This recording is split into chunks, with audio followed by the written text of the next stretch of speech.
नमस्कार दोस्तों, news 8 India आप देख रहे हैं। मैं हूं आपके साथ कृष्णा। इस वक्त हम इंडिया गठबंधन से जुड़ी आपको बड़ी खबर बताने जा रहे हैं, जहां एक तरफ ऐसा हुआ जब एक बार इंडिया गठबंधन नीतीश कुमार छोड़ के चले गए, उनके कई ऐसे साथी आरएलडी छोड़ के चली गई, तो ऐसा लग रहा था कि इंडिया गठबंधन कमजोर हो चुका है। लेकिन दोस्तों, जहां सभी पार्टियां टिकटों का बंटवारे का दौर शुरू हो चुका है, जहां भारतीय जनता पार्टी अपने 195 टिकटों की सूची भी जारी कर चुकी है, वहीं समाजवादी पार्टी अभी तक उत्तर प्रदेश में 27 सीटों पर अपने प्रत्याशी उतार चुकी है।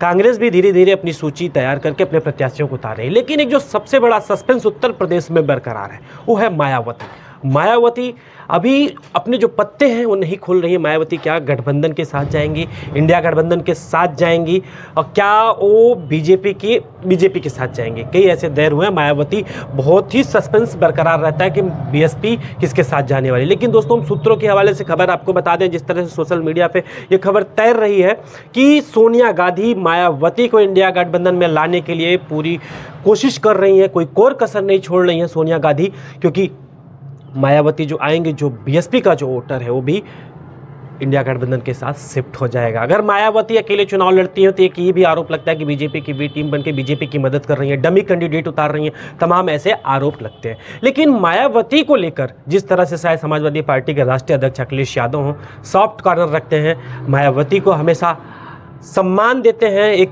राजनीति में जो एक भाषा होती है कटाक्ष करने की, अखिलेश यादव उस कटाक्ष को भी करने से बचते हैं मायावती के ऊपर। वहीं कांग्रेस भी इस चीज़ से बचती है। अब देखना यही है कि जिस तरह से सूत्रों के हवाले से पता चल रहा है कि सोनिया गांधी हस्तक्षेप कर रही है, मायावती को इंडिया गठबंधन में शामिल करती हैं। अगर दोस्तों सच में मायावती इंडिया गठबंधन में शामिल हो जाएंगी तो इंडिया गठबंधन सच में बहुत मजबूत हो जाएगा। अब देखना यह है कि अगर मायावती इंडिया गठबंधन में शामिल होती हैं तो कितनी सीट पे बात बनती है उत्तर प्रदेश में, खासतौर पे क्योंकि अभी तक 17 सीटें समाजवादी पार्टी कांग्रेस को दे चुकी है। 63 सीटों पे अपने कुछ सहयोगी दलों के साथ समाजवादी पार्टी उत्तर प्रदेश के चुनावी मैदान में है, जिनमें 27 टिकटों को समाजवादी पार्टी बांट चुकी है।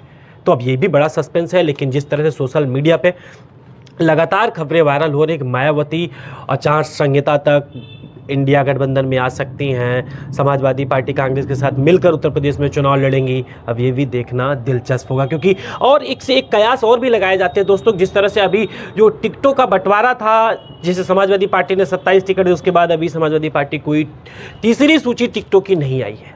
वही कांग्रेस भी उत्तर प्रदेश में शांत है। बीजेपी की जो सूची आई है उसमें उत्तर प्रदेश के कुछ लोकसभा क्षेत्रों की सूची आ गई है। अब देखना यही है कि आकाश आनंद को वाइस श्रेणी की सुरक्षा मिली है, तो लोग ये भी कयास लगा रहे हैं कि नहीं, बीएसपी जो है बीजेपी की मदद करेगी। तमाम सारे जो अपने अपने राजनीतिक जिनके तजुर्बे हैं वो अपने अकॉर्डिंग अपने अपने बयानबाजी कर रहे हैं। और दोस्तों, हम दूसरी बात बता दें आपको, बिहार से चिराग पासवान भी, सूत्रों से बड़ी खबर आ रही है, चिराग पासवान भी महागठबंधन में शामिल हो सकते हैं, क्योंकि एनडीए में उनके तालमेल नहीं बैठ रहे हैं। खासतौर पर उनके चाचा जो है उनसे भी तालमेल नहीं बैठ रहे। और नीतीश कुमार से राजनीतिक देखा जाए तो चिराग पासवान की कभी नहीं जमी है। तो ऐसे में क्या है कि चिराग पासवान भी इंडिया गठबंधन में शामिल हो जाएंगे। ये दो ऐसे चेहरे हैं, चिराग पासवान और मायावती जी, दोनों अगर इंडिया गठबंधन में शामिल होते हैं तो सच में इंडिया गठबंधन मजबूत होगा। अगर मायावती अकेले चुनाव लड़ती है उत्तर प्रदेश में तो उसका फायदा बीजेपी को हो सकता है, ये जो राजनीतिक तजुर्बेकार बताते हैं। आप भी दोस्तों कमेंट करके बताइएगा, क्या मायावती इंडिया गठबंधन में शामिल होंगी? अगर नहीं शामिल होंगी तो उसका फायदा बीजेपी का होगा। आप भी कमेंट करके जरूर बताइए। हमारे चैनल को लाइक करिए, सब्सक्राइब करिए और फॉलो करिए, शेयर करिए।